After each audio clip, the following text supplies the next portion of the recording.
अगला टॉपिक क्या है? Kirchhoff's law. एग्जाम में बहुत बार ये टॉपिक पूछा जाता है, डबल स्टार लगा लेंगे इसके ऊपर। देखो किरचॉफ के दो लॉ हम स्टडी करेंगे, और पहला लॉ है इसमें किरचॉफ करंट लॉ, और सेकंड लॉ है किरचॉफ वोल्टेज लॉ। किसी भी इलेक्ट्रिकल सर्किट को इजीली सॉल्व करने के लिए हम ये लॉ यूज करते हैं। जैसे ओम्स लॉ यूज कर सकते हो आप किसी भी इलेक्ट्रिकल सर्किट को यूज करने के लिए, करंट या वोल्टेज कैलकुलेट करना हो तो, लेकिन वो सफिशिएंट नहीं है। कई टिपिकल सर्किट होते हैं उसमें अगर आप ओम्स लॉ लगाने जाओगे तो काफी ज्यादा कैलकुलेशन करनी पड़ेगी आपको। तो ये कुछ एडिशनल लॉ होते हैं जिनकी हेल्प से हम इलेक्ट्रिकल सर्किट्स को इजीली सॉल्व कर सकते हैं, है ना। तो किरचॉफ के दो लॉ हम स्टडी करेंगे। पहला है किरचॉफ करंट लॉ और दूसरा क्या है? Kirchhoff voltage law. Kirchhoff current law को शॉर्ट में हम केसीएल भी बोलते हैं। किरचॉफ करंट लॉ को शॉर्ट में हम क्या बोलेंगे? केसीएल बोलेंगे। ये चीज याद रखनी है आपको।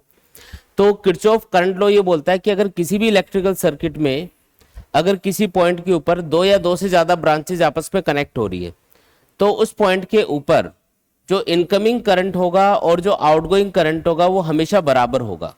फॉर एग्जाम्पल ये पॉइंट है जहां पे चार ब्रांचेज आपस में कनेक्ट हो रही हैं जिनमें करंट है I1, I2, I3 और I4। ये हमने करंट एज्यूम कर लिया।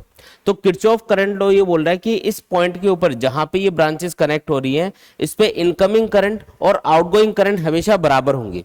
अच्छा, इस पॉइंट का भी एक नाम होता है, इसको हम बोलते हैं नोड या जंक्शन। क्या बोलेंगे इसको? नोड या फिर जंक्शन।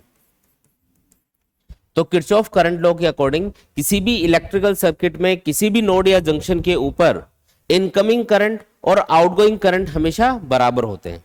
जितना करंट आएगा उतना ही करंट नोड या जंक्शन से बाहर भी जाएगा। जैसे यहाँ पे इनकमिंग करंट कितना है? I1 प्लस I2, और आउटगोइंग करंट कितना है? I3 plus I4। तो ये हमेशा बराबर होंगे। समझ में आया क्या? इनकमिंग करंट और आउटगोइंग करंट हमेशा क्या होते हैं? बराबर होते हैं। इसको हम बोलते हैं किरचॉफ करंट लॉ। इसी लॉ को हम इस तरीके से भी बोल सकते हैं, किसी भी नोड या जंक्शन के ऊपर टोटल करंट हमेशा जीरो होता है, जबकि इनकमिंग करंट को हमने पॉजिटिव सिंबल के साथ में लिखा हो और आउटगोइंग करंट को हमने नेगेटिव सिंबल के साथ में लिखा हो। फॉर एग्जांपल इस वाले केस में जो इनकमिंग करंट है वो है I1, I2, तो इनको पॉजिटिव सिंबल के साथ में ऐड करो, और जो आउटगोइंग करंट है इनको नेगेटिव सिंबल के साथ में ऐड करो, तो जो सम है वो हमेशा जीरो के बराबर आएगा। ऐसा भी इसको बोल सकते हो, क्योंकि ये वाली जो इक्वेशन है इसमें ये दोनों नेगेटिव वैल्यूज अगर आप उधर लेके जाओगे तो I1 plus I2 equal to क्या आ जाएगा? I3 plus I4। वापस वही इक्वेशन आ गई, है ना। तो दो तरीके से आप किरचॉफ करंट लॉ को डिफाइन कर सकते हो, बोल सकते हो। पहला क्या है तरीका? किसी भी नोड या जंक्शन के ऊपर इनकमिंग करंट और आउटगोइंग करंट हमेशा इक्वल होते हैं। और दूसरा तरीका क्या बताया आपको? किसी भी नोड या जंक्शन के ऊपर टोटल करंट हमेशा जीरो होता है, जबकि इनकमिंग करंट को आपको पॉजिटिव सिंबल के साथ में लिखना है और आउटगोइंग करंट को आपको नेगेटिव सिंबल के साथ में लिखना है। ठीक है। अब इसके ऊपर एक छोटा क्वेश्चन ये भी पूछा जाता है कि ये कौन से बेसिक लॉ के ऊपर बेस्ड होता है? तो Kirchhoff current law conservation of charge के ऊपर बेस्ड होगा। किसके ऊपर बेस्ड है? Conservation of charge. Conservation of charge के ऊपर ये बेस्ड होता है। कंजर्वेशन ऑफ चार्ज ये प्रॉपर्टी ये बोलती है कि किसी भी सिस्टम का टोटल चार्ज हमेशा कंजर्व्ड रहता है। चार्ज को ना तो हम डिस्ट्रॉय कर सकते हो ना ही प्रोड्यूस कर सकते हैं। फॉर एग्जांपल यहाँ पे ये जो पॉइंट है, यहाँ पे जितना भी चार्ज फ्लो होके आ रहा होगा उतना ही चार्ज फ्लो होके बाहर भी जा रहा होगा। इसलिए इनकमिंग चार्ज की फ्लो रेट और आउटगोइंग चार्ज की फ्लो रेट बराबर होगी, और चार्ज की फ्लो रेट को ही हम क्या बोलते हैं? इलेक्ट्रिक करंट बोलते हैं। इसलिए हम उसको ऐसा भी बोल सकते हैं कि इनकमिंग करंट और आउटगोइंग करंट यहाँ पे बराबर होगा। कंजर्वेशन ऑफ चार्ज क्या बोलता है? कि किसी भी सिस्टम का टोटल चार्ज हमेशा कंजर्व रहता है। ऐसा कभी नहीं होगा कि यहाँ पे ज्यादा चार्ज आएगा कम चार्ज बाहर जाएगा, या कम चार्ज आएगा ज्यादा चार्ज बाहर जा रहा होगा नोड से। जितना चार्ज आएगा उतना ही चार्ज फ्लो होके बाहर भी चला जाएगा। और क्योंकि चार्ज की फ्लो रेट को ही हम क्या बोलते हैं? इलेक्ट्रिक करंट बोलते हैं। इसलिए हम ये बोल सकते हैं कि इनकमिंग चार्ज की जो फ्लो रेट है और आउटगोइंग चार्ज की जो फ्लो रेट है वो हमेशा बराबर होगी। और या इसको ऐसे बोलते हो कि इनकमिंग करंट और आउटगोइंग करंट हमेशा बराबर होंगे। एक ही बात है, ठीक है। तो इस तरीके से इसको याद रखना है। दूसरा है इसके अंदर किरचॉफ वोल्टेज लॉ। इसको किरचॉफ का सेकंड लॉ भी बोलते हैं। शॉर्ट में इसको क्या लिखेंगे? केवीएल। शॉर्ट में इसको क्या लिखते हैं हम लोग? केवीएल लिखते हैं। ठीक है जी। अब किरचॉफ वोल्टेज लॉ को समझने के लिए मैं एक इलेक्ट्रिकल सर्किट यहाँ पे ड्रॉ कर लेता हूं।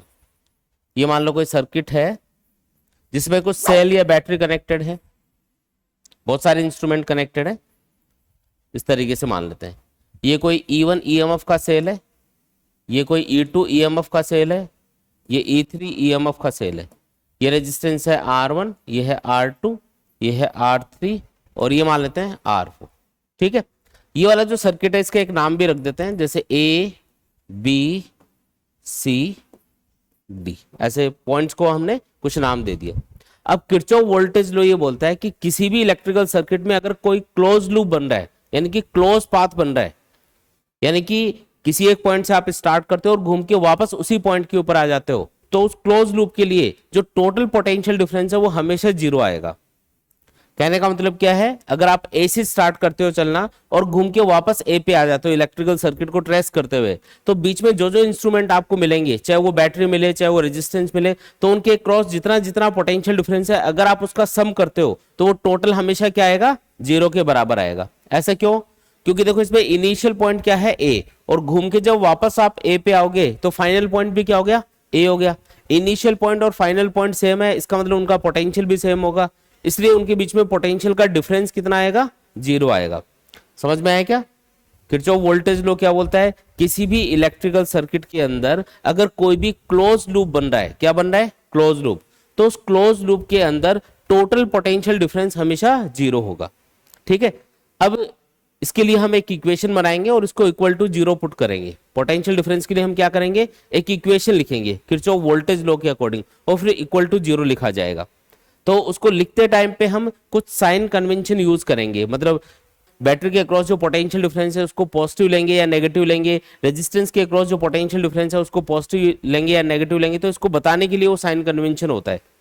तो जब आप किसी भी क्लोज लूप के लिए केवीएल को अप्लाई करोगे, किरचॉफ वोल्टेज लॉ को अप्लाई करोगे, तो आपको क्या करना पड़ेगा, आपको एक इक्वेशन लिखनी है जिसमें जो कंपोनेंट्स है सर्किट में जो कनेक्टेड है, जैसे बैटरी, रेजिस्टेंस वगैरह, इनके अक्रॉस पोटेंशियल डिफरेंस को सिंबल के साथ में लिखना है। कोई पॉजिटिव सिंबल के साथ में लिखा जाएगा, कोई नेगेटिव सिंबल के साथ में लिखा जाएगा, तभी तो उनका टोटल जीरो आएगा। ठीक है, तो वो साइन कन्वेंशन क्या है पहले वो समझ लेते हैं एक बार। उसके लिए मान लेते हैं कि ये जो सर्किट है इसमें कुछ करंट फ्लो हो रहा होगा, करंट की डायरेक्शन मनमर्जी से मैं दिखा रहा हूं, अभी मुझे आइडिया नहीं है कि कौन सा वोल्टेज ज्यादा है, इनमें से कौन सा कम है, इसलिए हम रैंडमली एक करंट को यहां पे एज्यूम कर रहे हैं। मान लो ये करंट आई है जो इस पूरे सर्किट के अंदर फ्लो हो रहा होगा, इस तरीके से आई करंट पूरे सर्किट के अंदर फ्लो हो रहा है। ठीक है, यहां पे अगर मैं ए से चलना स्टार्ट करता हूं और मुझे घूम के अगर वापस ए पे आना है, तो मुझे रास्ते में दो टाइप की चीजें मिलेंगी। एक तो मुझे रेजिस्टेंसेज मिलेंगे जो वोल्टेज को खाएंगे, और दूसरी चीज मुझे मिलेगी पोटेंशियल डिफरेंस प्रोड्यूस करने वाले डिवाइसेस यानी कि सेल या बैटरी। तो अब कौन से को प्लस लेना है कौन से को माइनस लेना है उसको समझने के लिए जो साइन कन्वेंशन है वो देखो। आपको दो टाइप की चीजें रास्ते के अंदर मिल रही है, कौन कौन सी दो टाइप की चीजें हैं, या तो कोई सेल मिलेगा या फिर कोई रेजिस्टेंस मिलेगा जिसमें करंट फ्लो हो रहा होगा, और करंट की वजह से इस रेजिस्टेंस के अक्रॉस कुछ पोटेंशियल डिफरेंस होगा आई इंटू आर के बराबर। अब I इंटू आर को आपको पॉजिटिव लेना है या नेगेटिव, या फिर बैटरी का जो वोल्टेज है उसको प्लस लेना है या माइनस, उसको देखो। सबसे पहले तो जब भी आप किसी लूप को ट्रेस करोगे, चलना स्टार्ट करोगे और घूम के वापस उसी पॉइंट पे आपको आना होगा, तो सपोज करो पहले आपको बैटरी के लिए देखना है, तो बैटरी के लिए प्लस वाला टर्मिनल हाई पोटेंशियल को रिप्रेजेंट करता है और जो नेगेटिव टर्मिनल है वो हमेशा लो पोटेंशियल को रिप्रेजेंट करेगा। पॉजिटिव टर्मिनल किसको बताएगा, हाई पोटेंशियल को, नेगेटिव टर्मिनल क्या बताएगा, लो पोटेंशियल को। अब मान लो आप इधर से इधर आ रहे हो, लेफ्ट से राइट की तरफ आ रहे हो, तो आप हाई पोटेंशियल से लो पोटेंशियल की तरफ जा रहे हो, तो जो पोटेंशियल डिफरेंस होगा इस सेल के अक्रॉस उसको आपको नेगेटिव में लिखना पड़ेगा, क्योंकि जब भी आप पोटेंशियल डिफरेंस कैलकुलेट करते हो या कोई भी चीज का डिफरेंस कैलकुलेट करते हो तो हमेशा फाइनल वैल्यू में से इनिशियल वैल्यू माइनस की जाती है। यहाँ पे फाइनल वैल्यू क्या होगी, आप इधर से इधर जा रहे हो तो फाइनल वोल्टेज क्या है, लो है, इनिशियल वोल्टेज क्या होगा, हाई होगा, तो फाइनल यानी लो में से हाई को माइनस करोगे तो आंसर क्या आएगा, नेगेटिव आएगा। इसलिए आपको इस बैटरी के वोल्टेज को यानी कि ईएमएफ को नेगेटिव सिंबल के साथ में लिखना है। आई बात समझ में?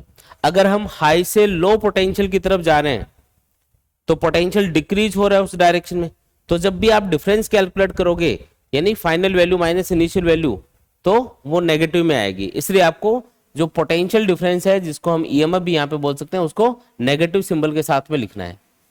अगर आप इधर से इधर आओगे तो क्या होगा, लो से हाई पोटेंशियल की तरफ जा रहे हो है ना। तो लो से हाई की तरफ जा रहे हो तो फाइनल वैल्यू ज्यादा है, इनिशियल वैल्यू कम है, डिफरेंस क्या आएगा, पॉजिटिव आएगा। इसका मतलब साइन कन्वेंशन रहेगा पॉजिटिव, मतलब प्लस ई लिखना है फिर इक्वेशन के अंदर। जब आप इक्वेशन बनाओगे तो आपको प्लस ई लिखना है उस टाइम पे, ठीक है। इसी तरीके से रेजिस्टेंस के लिए देखो, रेजिस्टेंस में जो करंट फ्लो होता है वो हमेशा हाई पोटेंशियल से लो पोटेंशियल की तरफ होता है, हाई से लो पोटेंशियल की तरफ। अगर आप करंट की डायरेक्शन में चलोगे तो करंट हमेशा हाई पोटेंशियल से लो पोटेंशियल की तरफ जाता है। अब फाइनल वैल्यू ऑफ पोटेंशियल इधर क्या है, कम है, और इनिशियल वैल्यू क्या है, ज्यादा।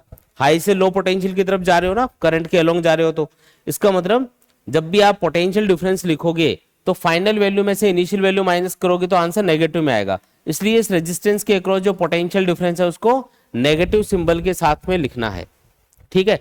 इसी तरीके से अगर आप इधर से इधर आओगे तो आप देखो लो से हाई पोटेंशियल की तरफ जा रहे हो तो फाइनल वैल्यू ऑफ पोटेंशियल ज्यादा है, इनिशियल वैल्यू कम है, डिफरेंस कैलकुलेट करोगे तो पॉजिटिव आएगा। इसका मतलब इस रेजिस्टेंस के across potential difference positive symbol के साथ में लिखना है। आसान है एकदम। देखो दोबारा एक बार समझ लो, किरचॉफ वोल्टेज लॉ क्या है, किसी भी इलेक्ट्रिकल सर्किट में अगर एक क्लोज लूप बन रहा है तो उस क्लोज लूप के अंदर टोटल पोटेंशियल डिफरेंस हमेशा जीरो आता है। इसको हम बोलते हैं किरचॉफ वोल्टेज लॉ। और क्यों जीरो आता है, क्योंकि आप किसी पॉइंट से स्टार्ट करते हो और घूम के वापस उसी पॉइंट पे आ जाते हो, तो इनिशियल पॉइंट और फाइनल पॉइंट क्या होता है, कॉमन होता है। तो अगर मुझे ए पॉइंट के बीच में और फाइनल पॉइंट भी ए है तो ए और ए पॉइंट के बीच में पोटेंशियल का डिफरेंस बताना है तो जीरो ही आएगा, है ना। इसलिए हम इस इक्वेशन को ऐसे लिखते हैं कि किसी भी क्लोज लूप के अंदर टोटल पोटेंशियल डिफरेंस क्या होता है, हमेशा जीरो के बराबर होता है। फिर साइन कन्वेंशन क्या है वो ध्यान रखो अच्छे से। अगर आप बैटरी के पॉजिटिव टर्मिनल से नेगेटिव टर्मिनल की तरफ जा रहे हो, जिसकी तरफ जा रहे हो वो सिंबल लगा दो। पॉजिटिव से नेगेटिव की तरफ जा रहे हो तो माइनस ई, क्योंकि हाई से लो पोटेंशियल की तरफ जा रहे हो। और अगर नेगेटिव टर्मिनल से पॉजिटिव की तरफ जा रहे हो, जिसकी तरफ जा रहे हो वो सिंबल लगेगा। तो लो से हाई की तरफ या नेगेटिव से पॉजिटिव की तरफ जा रहे हो तो प्लस ई लिखना है। रेजिस्टेंस के लिए क्या देखना है, करंट की डायरेक्शन देखनी है। अगर करंट की डायरेक्शन में जा रहे हैं इसका मतलब हम हाई से लो पोटेंशियल की तरफ जा रहे हैं तो नेगेटिव सिंबल लगेगा, क्योंकि कम वाले पोटेंशियल की तरफ आप मूव कर रहे हो। और अगर करंट के अपोजिट डायरेक्शन में चल रहे हैं तो फिर रेजिस्टेंस के अक्रॉस जो पोटेंशियल डिफरेंस है आई इंटू आर वो पॉजिटिव सिंबल के साथ में लिखना है फिर, ठीक है। बिल्कुल आसान है। अच्छा, कौन से बेसिक लॉ के ऊपर ये बेस्ड है, तो Kirchhoff voltage law conservation of energy के ऊपर बेस्ड होता है। कौन से लॉ के ऊपर बेस्ड है, conservation of energy. Conservation of energy ये लो ये बोलता है कि किसी भी सिस्टम के अंदर या पूरे यूनिवर्स के अंदर जो एनर्जी है वो हमेशा कंजर्व्ड है। एनर्जी ना तो प्रोड्यूस होती है और ना ही डिस्ट्रॉय होती है, ठीक है। यहाँ पे जो सेल या बैटरी है वो कुछ पोटेंशियल डिफरेंस क्रिएट कर रहे हैं, ठीक है। इनके पास कुछ एनर्जी है ऐसा मान सकते हो, और ये जो रेजिस्टेंस है ये उस पोटेंशियल डिफरेंस को कंज्यूम कर रहे हैं, वोल्टेज ड्रॉप कर रहे हैं, या उस एनर्जी को जो ये सेल या बैटरी प्रोड्यूस करेंगे उसको ये कंज्यूम कर रहे होंगे। इसका मतलब एनर्जी कंजर्वेशन लॉ के अकॉर्डिंग जितनी एनर्जी प्रोड्यूस हो रही होगी सर्किट में, पोटेंशियल डिफरेंस जितना प्रोड्यूस हो रहा होगा सेल या बैटरी से उतना ही कंज्यूम हो रहा होगा। उससे ज्यादा तो हो नहीं सकता, उससे कम भी नहीं हो सकता। और अगर दोनों को टोटल करोगे तो एनर्जी जो प्रोड्यूस हो रही है उसको पॉजिटिव सिंबल के साथ में लिख लो और जो कंज्यूम हो रही है उसको नेगेटिव सिंबल के साथ में लिख लो, तो टोटल क्या आएगा, जीरो आएगा।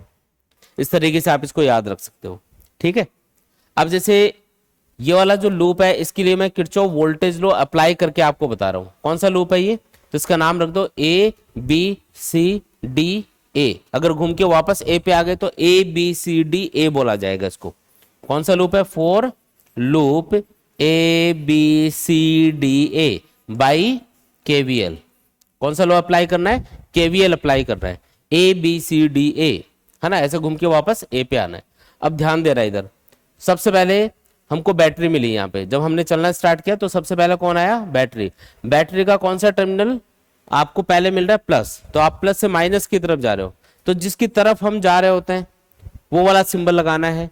हम प्लस से माइनस की तरफ जा रहे हैं, इसका मतलब माइनस E1 लिखा जाएगा, ठीक है। फिर आगे चले, करंट की डायरेक्शन में चल रहे हो, इसका मतलब हाई से लो पोटेंशियल की तरफ जा रहे हो, अगेन माइनस का सिंबल लगेगा। इस रेजिस्टेंस के अक्रॉस जो पोटेंशियल डिफरेंस होगा माइनस आई इंटू R1।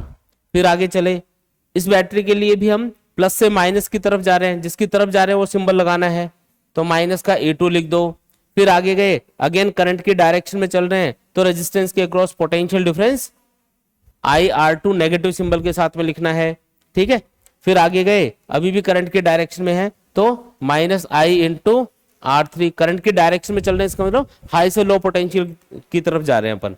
अच्छा, यहाँ पे बैटरी का इस पर नेगेटिव टर्मिनल पहले मिला है तो माइनस से प्लस की तरफ जा रहे हो, तो जिसकी तरफ जा रहे होते हैं वो सिंबल लगाना है, मतलब प्लस E3 ये लिखना है। फिर करंट की डायरेक्शन में जा रहे हो तो -I into R4 equal to 0। ये लो, ये बन गई किरचॉफ वोल्टेज लॉ के अकॉर्डिंग इक्वेशन। आसान है एकदम, साइन कन्वेंशन याद रखना है, इसके अकॉर्डिंग हमको इक्वेशन लिखनी है। एक और चीज देखो यहाँ पे, ये तो मैंने लूप के लिए अप्लाई करके बताया आपको, इसलिए इक्वल टू 0 लिखा है, लेकिन आप इस किरचॉफ वोल्टेज लॉ को किसी ब्रांच के लिए भी अप्लाई कर सकते हो। ब्रांच के लिए मतलब वापस घूम के उसी पॉइंट पे नहीं आना है।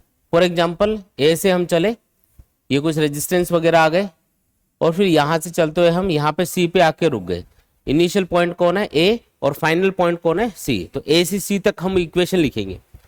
तो इस बार तो पोटेंशियल डिफरेंस 0 नहीं आएगा, क्योंकि जब आप ए से सी तक पहुंचोगे तो आपको इन दोनों पॉइंट्स के बीच का पोटेंशियल डिफरेंस मिलेगा। जैसे अगर आप ए से घूम के वापस ए पे आ जाते तो ए इनिशियल पॉइंट है और फाइनल पॉइंट भी ए होता, तो दोनों के बीच का पोटेंशियल डिफरेंस मिलता है 0, इसलिए इक्वल टू 0 लिखना है। लेकिन अगर किसी ब्रांच के लिए इसको अप्लाई कर रहे हो, जैसे मैं इस ब्रांच के लिए अप्लाई करके बता रहा हूँ, for branch A B C, ठीक है, इसके लिए अप्लाई कर रहे हो, तो देखो यहाँ पे आपको जो पोटेंशियल डिफरेंस मिलेगा वो 0 नहीं मिलेगा, तो किसके बराबर मिलेगा? फाइनल पॉइंट और इनिशियल पॉइंट के बीच के पोटेंशियल डिफरेंस के। जब आप इक्वेशन लिखोगे तो उससे आपको क्या मिलेगा? आपको फाइनल पॉइंट और इनिशियल पॉइंट के बीच का पोटेंशियल डिफरेंस मिलेगा। फाइनल पॉइंट कौन है? सी। इनिशियल पॉइंट कौन है? ए। तो फाइनल पॉइंट का पोटेंशियल माइनस इनिशियल पॉइंट का पोटेंशियल, ये आपका आंसर होगा। फिर तो लिखो, जैसे इक्वेशन यहां से यहां तक इक्वेशन लिखनी है। पहले आपको बैटरी मिली, प्लस से माइनस की तरफ जा रहे हो तो जिसकी तरफ जाते हैं वो वोल्टेज, वो सिंबल लगाना है। माइनस टर्मिनल की तरफ जा रहे हैं तो माइनस का E1 आएगा। फिर करंट की डायरेक्शन में चल रहे हैं तो माइनस का I इंटू R1। फिर आगे गए तो प्लस से माइनस की तरफ जा रहे हैं तो माइनस का E2, और फिर रेजिस्टेंस के लिए क्या आएगा? -I इंटू R2, है ना। ये आपका आंसर होगा। अब ये इक्वल टू 0 नहीं लिखना है, ये इक्वल टू क्या आएगा? VC माइनस V आएगा। फाइनल पॉइंट और इनिशियल पॉइंट के बीच के पोटेंशियल डिफरेंस के बराबर आएगा। ये आया समझ में? ये क्लियर है एकदम? ठीक है। तो किरचॉफ वोल्टेज लॉ को हम एक लूप के लिए भी अप्लाई कर सकते हैं। लूप के लिए लगाओगे तब तो इक्वल टू 0 लिखना है हमेशा। और अगर किसी ब्रांच के लिए अप्लाई किया, AB ब्रांच के लिए, ABC ब्रांच के लिए, ADC ब्रांच के लिए, ऐसे किसी भी ब्रांच के लिए, तो उसके लिए आपको क्या करना है? फिर फाइनल पॉइंट और इनिशियल पॉइंट के बीच का पोटेंशियल डिफरेंस लिखना है ना। पोटेंशियल डिफरेंस वो उस KVL इक्वेशन के बराबर पुट करना है। फिर क्लियर है एकदम? और एक चीज ये भी याद रखो कि किरचॉफ वोल्टेज लॉ अप्लाई करने के लिए आप जैसे ए से सी तक पहुंचना है तो कोई भी रास्ता आप चूज कर सकते हो, उसके लिए कोई बाउंडेशन नहीं है कि आप इधर से इधर ही जाओ। आप इधर से होके इधर भी आ सकते हो, तब भी आंसर सेम आएगा, क्योंकि इनिशियल पॉइंट ए है और फाइनल पॉइंट कौन होगा? सी। तो इनके बीच का पोटेंशियल डिफरेंस तो उतना ही रहेगा, चाहे आप किसी भी रास्ते से जाओ। तो रास्ता आप कोई भी चूज कर सकते हो, आप कोई भी डायरेक्शन इसमें चल सकते हो, इनिशियल और फाइनल पॉइंट सेम रहने चाहिए बस। आया समझ में? क्लियर है?